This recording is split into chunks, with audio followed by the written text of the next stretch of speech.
ప్రార్థన. ప్రేమ నమ్మకం కలిగిన మా గొప్ప దైవానికి వందనాలు, స్తోత్రాలు తండ్రి.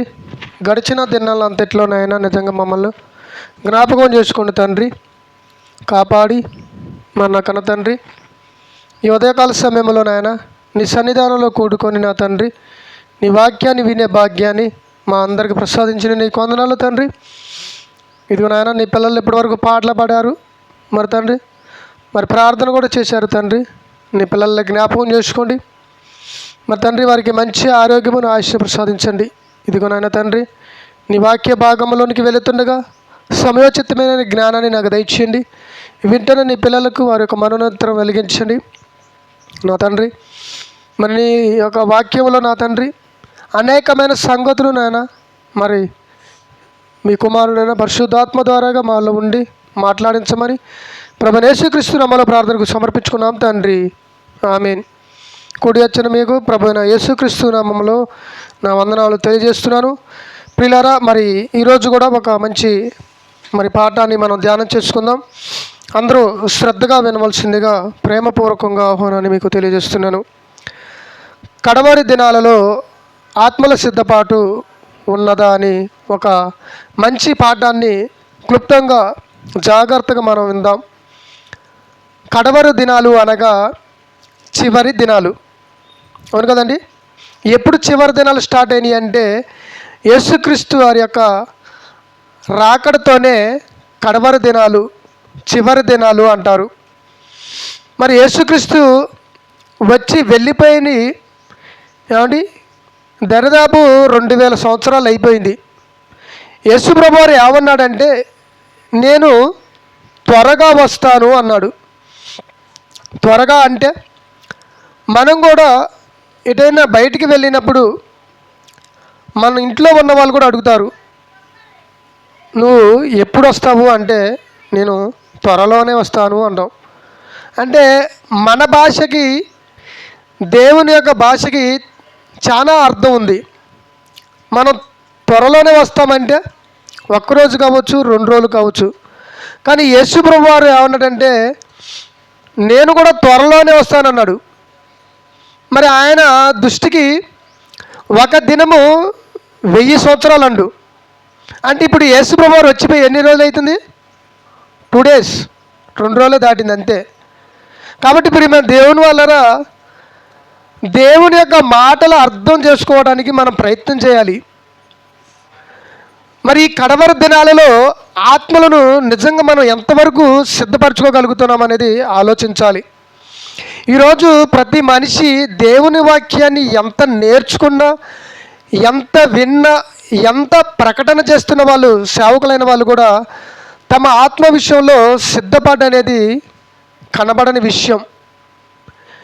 దేవుడు ముందుగానే హెచ్చరికలు చేసిండు. ఎన్నో మాటలను బైబిల్ గ్రంథంలో రాయించినా కానీ వాటిని వినేవాళ్ళు విని వదిలేస్తున్నారు, చెప్పేవాళ్ళు కూడా చెప్పి ఏం చేస్తున్నారు, దానిని పాటించని పరిస్థితి.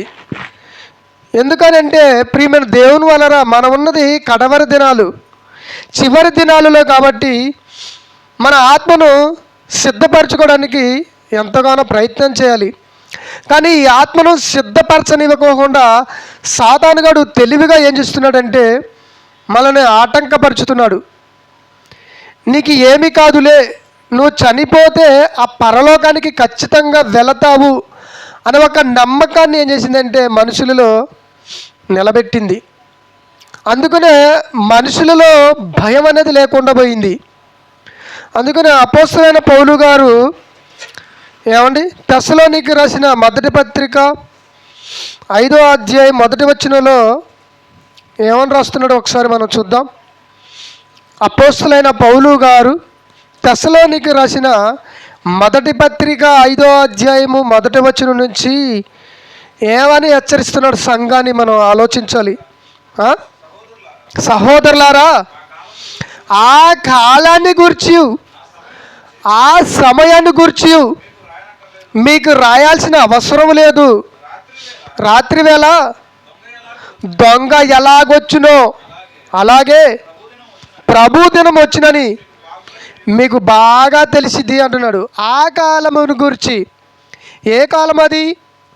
యేసుక్రీస్తు రాబోతున్న కాలం. ఆయన ఎప్పుడు వస్తాడో మనకి తెలియదు. ఆయన ఎలా వస్తానంటున్నాడు? ఒక దొంగ మన ఇంటికి ఎప్పుడు వస్తాడో మనకి తెలుసా అంటే తెలియదు.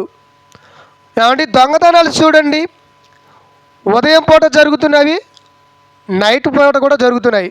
కానీ ఎక్కువ దొంగతనం నైటే చేస్తున్నారు. వాడు అర్ధరాత్రి రావచ్చు, తెల్లారుజానే రావచ్చు, లేదా మనం పడుకున్నప్పుడైనా రావచ్చు.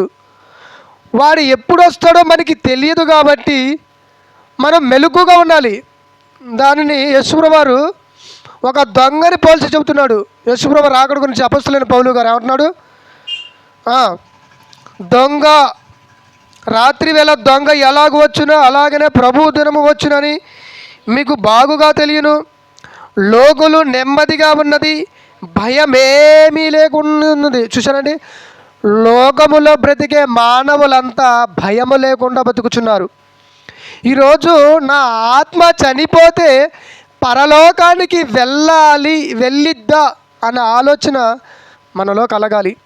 నిజంగా మనం చనిపోతే మన ఆత్మ పరలోకానికి లేదా పరదేశికి నెమ్మది పొందే స్థలానికి ఆత్మ వెళ్ళిద్దా అనేది మనం ఆలోచిస్తే నిజంగా ప్రియమైన దేవుని వల్ల 100% వెళ్ళదనే చెప్పాలి.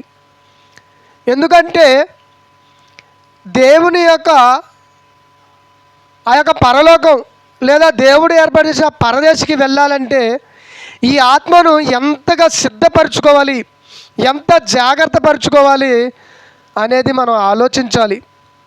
ఏమండి, పూర్వము భక్తులు తమ ఆత్మను నిజంగా ఎంతగా భద్రపరుచుకున్నారో, ఎంత జాగ్రత్త చేసుకున్నారో ఆలోచించితే నిజంగా మనం వాళ్ళంతా ఆత్మసిద్ధపాటు మనలో ఉందంటే లేదని చెప్పాలి. ఒక అపోస్తలుడైన పౌలు గారు కానించి ఏమండి, శిష్యులు కానివ్వండి, ఏమండి మిగతా సంఘస్థులు కానివ్వండి, ఏమండి వాళ్ళు నిజంగా ఎంత సిద్ధపాటు అంటే మేము చనిపోతే పరలోకం వెళ్ళగలుగుతాము అన్నంత నమ్మకంతో భూమి మీద బ్రతికారు. దేవుని కొరకు ఆలోచించి బ్రతికారు. మనం కూడా అంత సిద్ధపాటు కలిగి ఆ యొక్క పరలోకం లేదా పరదేశికి వెళ్ళగలిగే అనే నమ్మకం మనలో కలగాలి.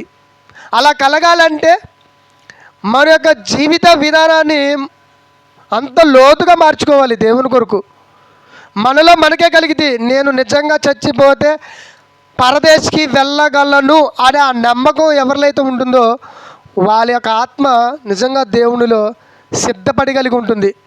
అది ప్రవర్తన తీరుని బట్టి కానీ, దేవుని పనితీరుని బట్టి కానీ, ఏమండి ఈ విషయాలలో ఎవరికి వాళ్ళకే అర్థమైపోయింది. నేను చచ్చిపోతే ఈ సమయంలో పరదేశికి వెళ్ళగలుగుతానా, దేవుడున్న పరలోకాన్ని నేను చేరుకోగలుగుతాననే ఆలోచన, ఆ డౌట్ ఉందనుకోండి, మనలో ఆత్మసిద్ధపాటు లేనట్టే. అందుకే అంటున్నాడు అపోస్తలుడైన పౌలు గారు 3వ వచనం ఏమంటున్నాడు ఇక్కడ?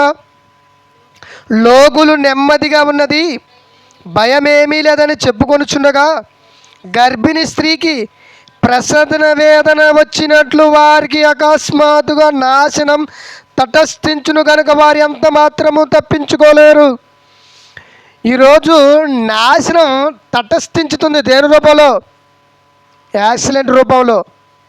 చాలామందికి అర్థం కానిది ఒక మాట ఏంటంటే, ప్రమాదాలు జరగటం వెనకాల ఉన్న కారణం ఏంటంటే లోకులలో ఏమీ లేదు, భయము లేదు.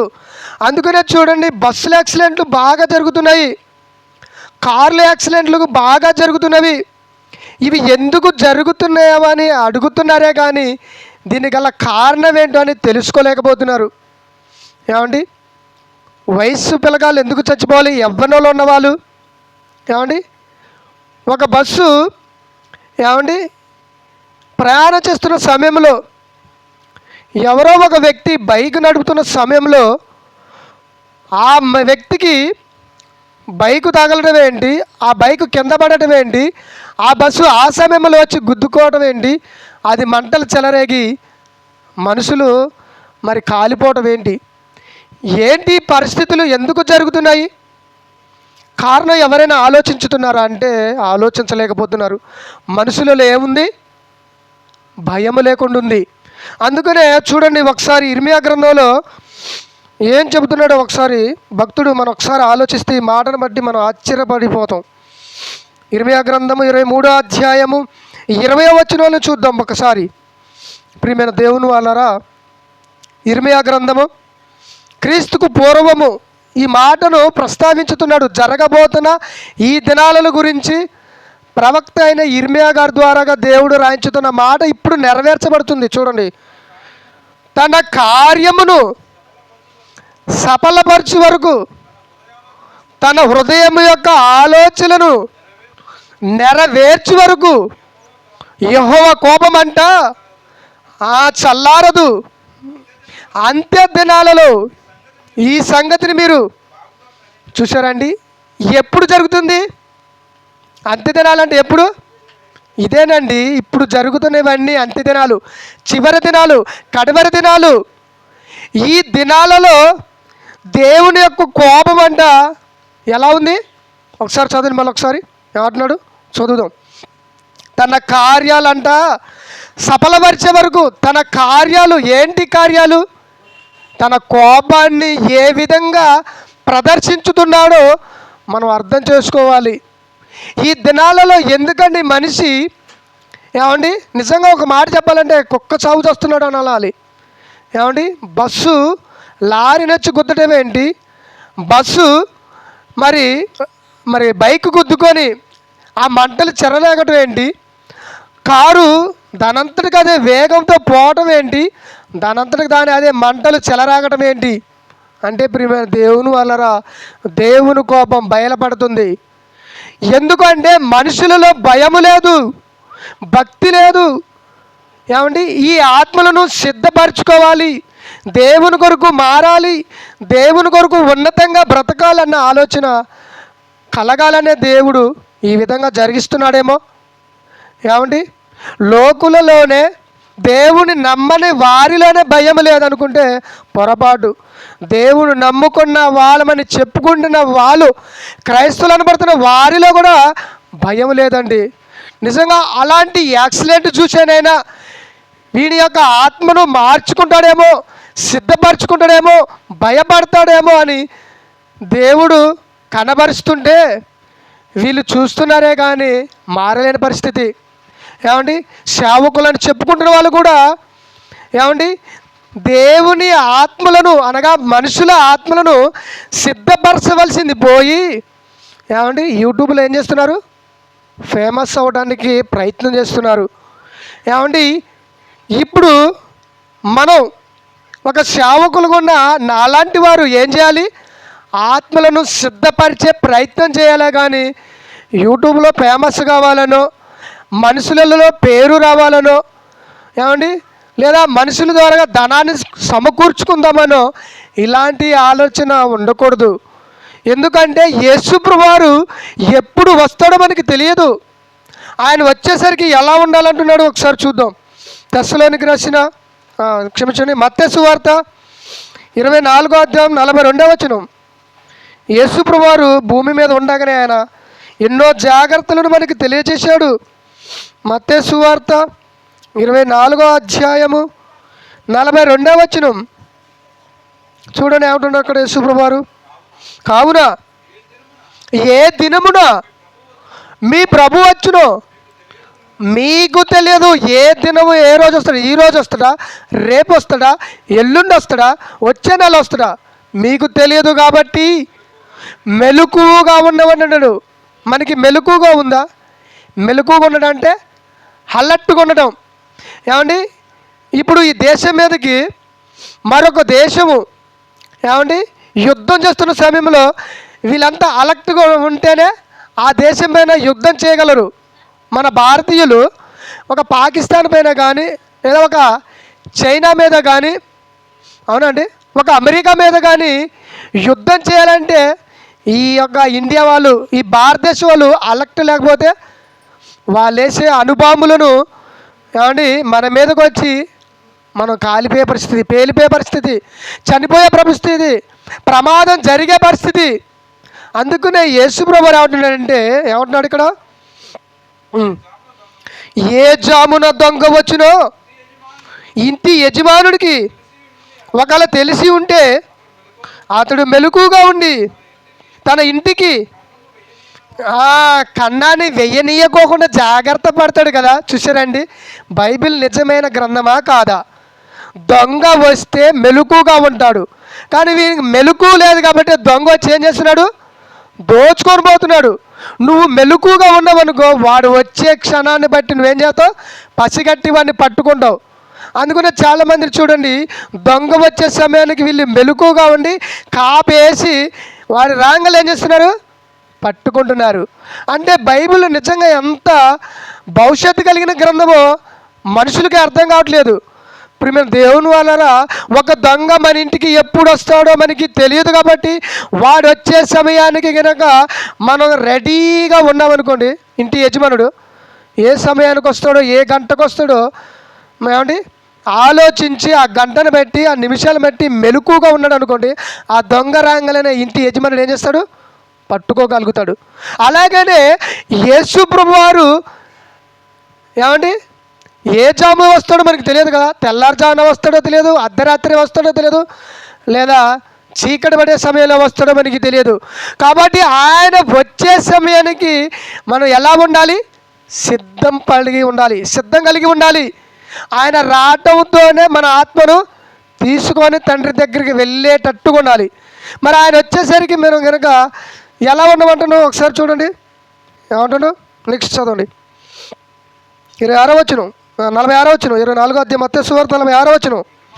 యజమానుడు వచ్చినప్పుడు ఏ దాసుడు ఇలాగు చేయుటుండుట అతడు కనుగొనుడు, ఆ దాసుడు ధన్యుడు, అతడు తన ఆవదస్తి మీద వాని ఉంచుడని నీతో నిశ్చయము చెప్పుచున్నాను.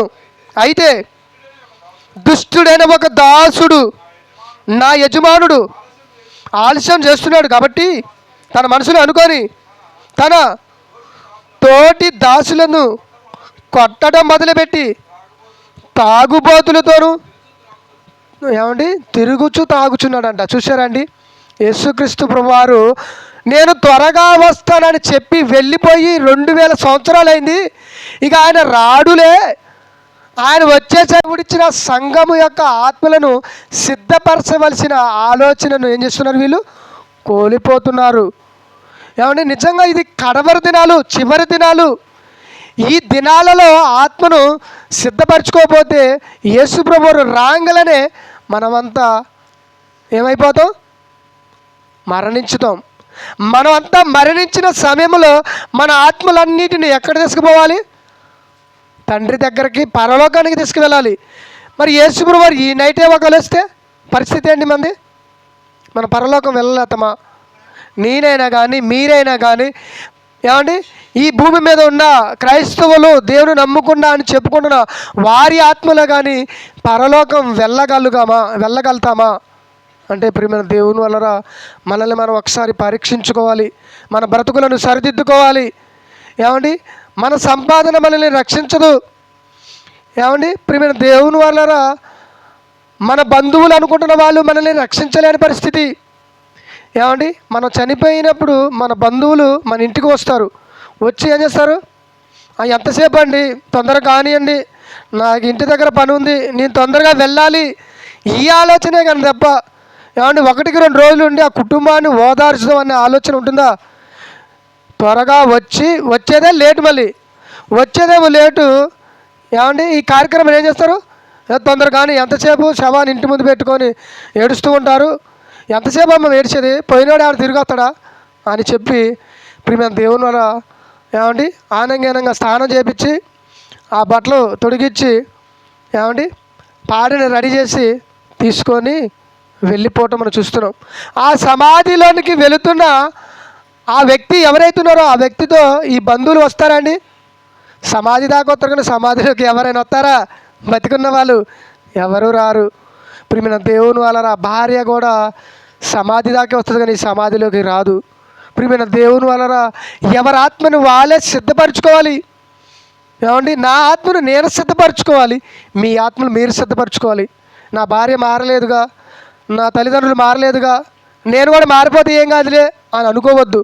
వాళ్ళు మారినా మారపోయినా కానీ మనం అయితే మారి మన ఆత్మను దేవుని కొరకు ఉన్నతంగా బ్రతికితే పరలోకం మనకిస్తాడు.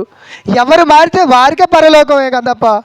ఏమండి, కుటుంబంలో ఉన్న ఒక వ్యక్తిని బట్టి మిగతా వాళ్ళకి పరలోకం ఇస్తానని దేవుడు ఎక్కడ రాయలా. ఎవరి యొక్క ఏమండి నీతి ఫలాన్ని అక్కడ ఏమన్నాడు, ఇక్కడ చూడండి ఒకసారి ప్రకటన గ్రంథంలో ఒకసారి చూద్దాం. ప్రకటన గ్రంథం 22వ అధ్యాయము, ప్రకటన గ్రంథము 22వ అధ్యాయము ఏమండి 12వ వచనం. ఇదిగో నేను త్వరగా వచ్చుచున్నాను, వాని వాని క్రియలు చప్పున ప్రతి వాడికి ప్రతి కుటుంబానికి కాదు, ప్రతి వానికి నేను సిద్ధపరిచిన జీతం నా యొద్ద ఉన్నది. ఏంటి ఆ జీతం? భూమి మీద మనం కష్టపడుతున్నప్పుడు మనకి జీతాన్ని ఇస్తున్నారు, డబ్బుని. కానీ దేవుడిచ్చేది మనకి ఈ లోకం లాంటి జీతము కాదు, అది శాశ్వతమైన లోకం, పరలోకం. అది శాశ్వతమైన లోకం. ఇది ఎంతవరకు ఉంటుంది? మనం సంపాదించుకుంటున్న ఈ జీతం అంటే ఉదయం వచ్చిందా ఏమండి, నెలంతా కష్టపడతారు. ఎంతోమంది ఉద్యోగస్తులు, పనికి పోయేవాళ్ళు, ఫస్ట్ తారీఖు రాగానే జీతం వస్తుంది. ఆ జీతం ఎంతసేపు ఉంటుంది? క్షణాలలో. ఒక 10,000 వేసుకొని కోదాడిపోతే ఒక గంటలోనే ఎగిరిపోతున్నాయి, అవునా కాదా? అంటే ప్రియమైన దేవుని వలన మన సంపాదన, మనకు వస్తున్న జీతం కొద్దిసేపు మాత్రమే ఉంటుంది. కానీ దేవుడిచ్చే ఆ జీతం అది శాశ్వత కాలం ఉంటుంది. మరి అది పొందుకోవాలంటే మన ఆత్మ ఎలా ఉండాలి? అదే అంటాడు, ఏమంటున్నాడు? వాని క్రియలు చెప్పున ప్రతి వానికి ఇచ్చుటకు నేను సిద్ధపరిచిన జీతము నా యొద్ద ఉన్నది. ప్రతి వాడు చేస్తున్న ఆ ఫలాన్ని బట్టే, నేను దేవుని కొరకు ఎంత కష్టపడి పనిచేస్తున్నానో దానిని బట్టి నా ఆత్మను సిద్ధపరచుకొని పరలోకానికి వెళ్ళగలుగుతాను. మీరని సరే, మీరు ఎంతవరకు దేవుని పని చేయగలరో అంత దేవుని పని చేసి ఆ దేవుని యొక్క ఆత్మను, మీకు ఇవ్వబడిన ఆత్మను సిద్ధపరచగలిగితే పరలోకం మీదవుతుంది. చూడండి, మరొక మాటని చూద్దాం ఈ సమయంలో. మార్కు సువార్త 13వ అధ్యాయం 34వ వచనం. మార్కు సువార్త 13వ అధ్యాయం 34వ వచనంలో యేసుప్రభువు వారు ఏం చెబుతున్నాడో ఈ సమయంలో ఒకసారి చూద్దాం. ప్రియమైన దేవుని వాళ్ళారా, మార్కు సువార్త 13వ అధ్యాయము 34వ వచనం. నేను నా నోరు తెరిచి ఉపమానము రీతిగా బోధిస్తున్నాను, లోకము పుట్టిని మొదలుకొని మరుగు చేయబడిన సంగతులను తెలియజెప్పేదను,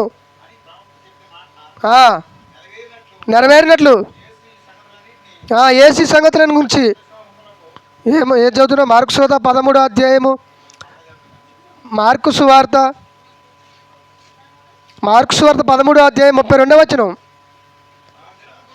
ఆ దినమును గూర్చి, ఆ గడియను గూర్చి తండ్రికి తప్ప ఏ మనుష్యుడైనను పరలోకమందలి దూతలైనను కుమారుడనగా యేసుక్రీస్తును ఎరుగరు. కాబట్టి జాగ్రత్త పడుడి, మెలకుగా ఉండి ప్రార్థన చేయండి. ఆ కాలం ఎప్పుడు వచ్చునో మీకు తెలియదు.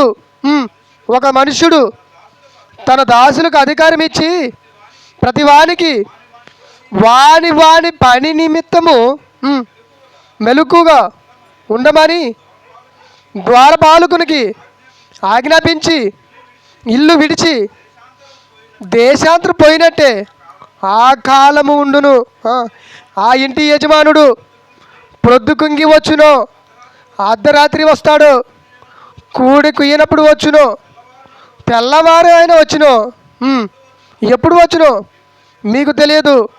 ఆయన అకస్మాత్తుగా వచ్చి మీరు నిద్రపోవచ్చునుగా చూచునేమో కనుక మీరు మెలకువగా ఉండండి అంటున్నాడు. ప్రియమైన దేవుని వారలారా, ఏమండి, ఒక ఉపమానాన్ని పోల్చి చెబుతున్నాడు. ఏమంటున్నాడు? ఆ దినమును గూర్చి, ఆ సమయమును గూర్చి తండ్రికి తప్ప పరలోకం ఉన్న దేవదూతలకు కానీ ఆ యేసుప్రభువు వారికి కూడా తెలియదు అంటున్నాడు. ఏమండి, సర్వ అధికారం కలిగిన యేసుప్రభువు వారికి కూడా తెలియదా అంటే తెలియదు.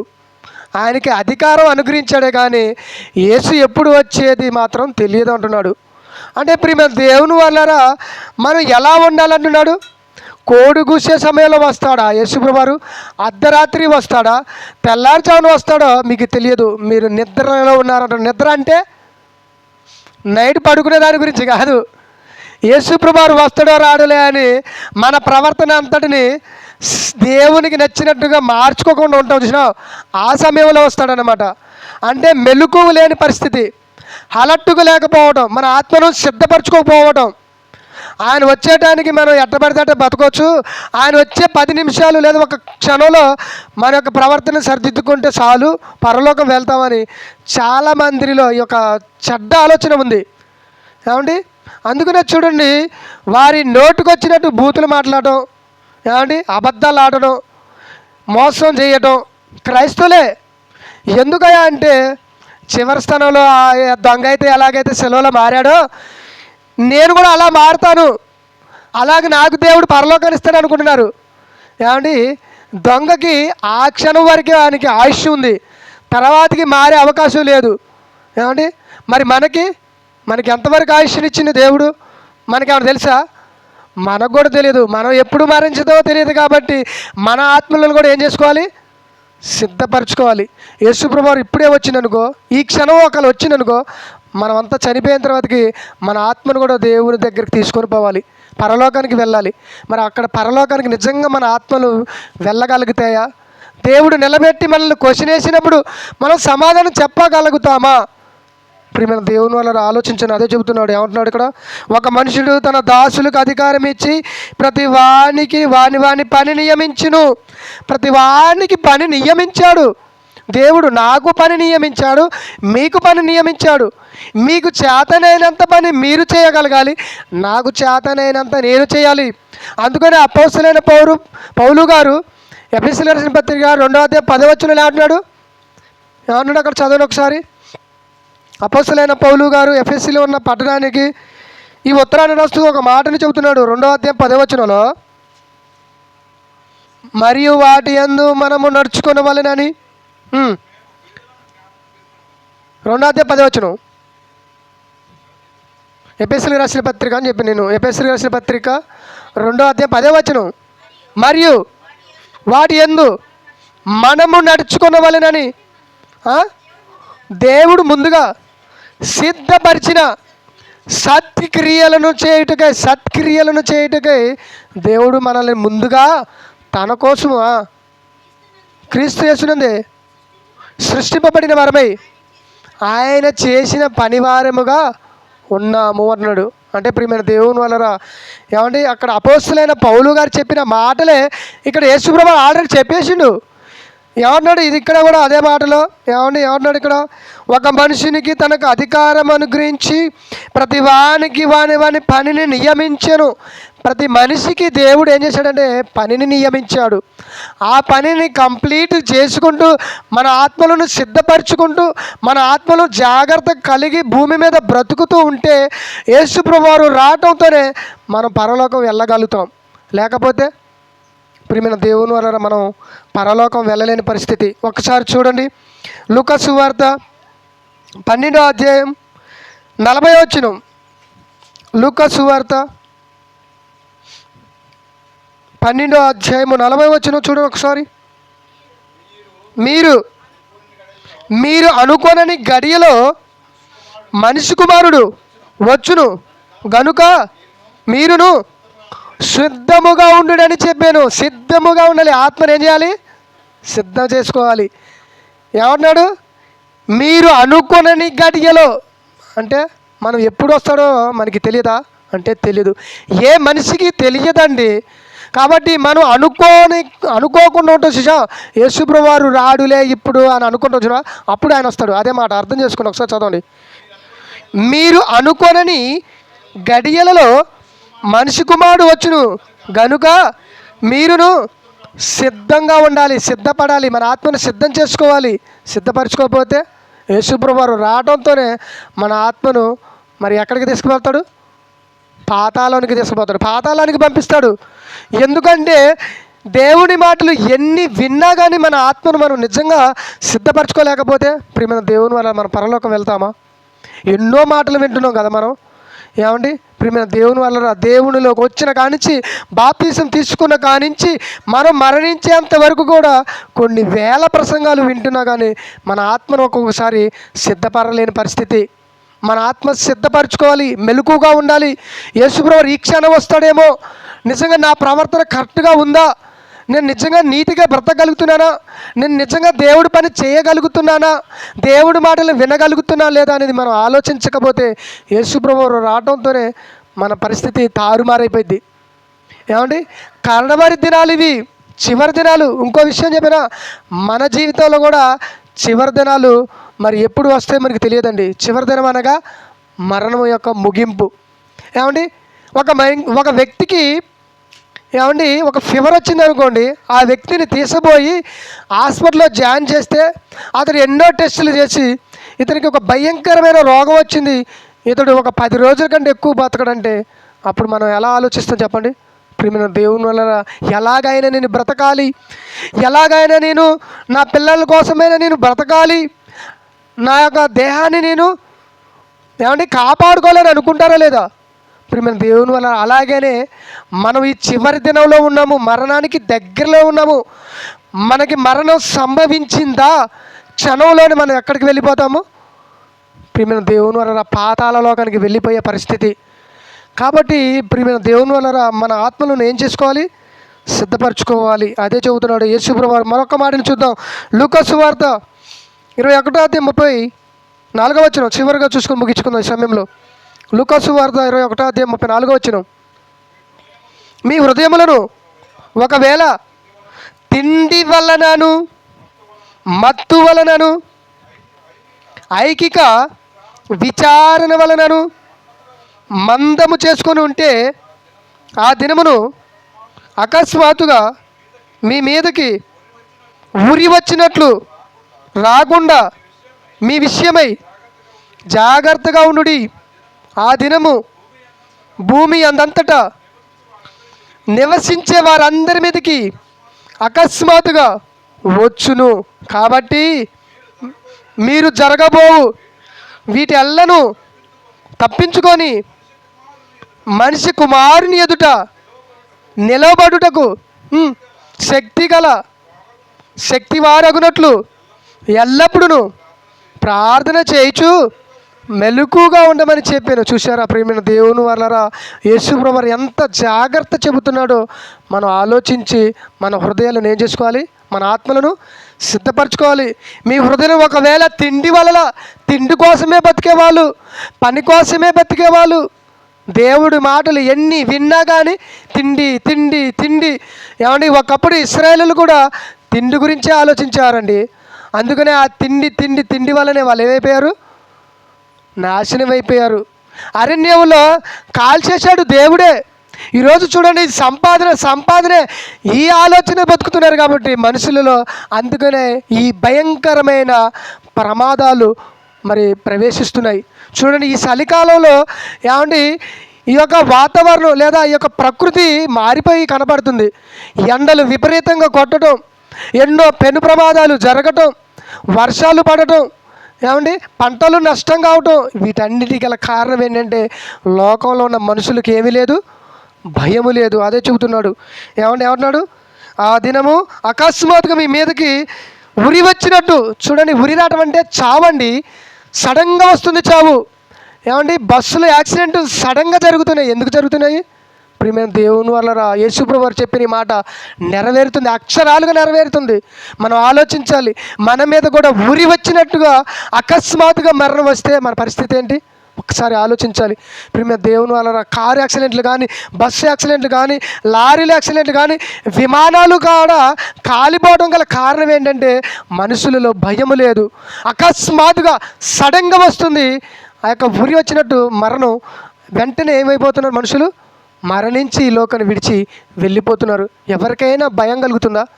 మనకైనా భయం కలుగుతుందా? ప్రియమైన దేవుని వారు భయం కలిగి భూమి మీద బ్రతకాలనే ఒక ఆలోచనతో ఈ మాటలు మీకు తెలియజేస్తున్నాను. ఆలోచించండి. ప్రియమైన దేవుని వల్ల ఈ మాటలు వినే ప్రతి ఒక్కరికి మరి భయం కలగాలనే ఈ మాటలు తెలియజేస్తున్నాను. నాకు కూడా ఈ మాటలు మరి అన్వయించుతాయని తెలుసుకుంటూ మీరు ఈ మాటలను గ్రహించవలసింది తెలియజేస్తూ ఈ మాటలు ముగిస్తున్నాను. కలుసుకున్న ప్రార్థన చేసుకుందాం. ప్రార్థన. ప్రేమ నమ్మకం కలిగిన మా గొప్ప దేవా, నీకు వందనాలు స్తోత్రాలు తండ్రి.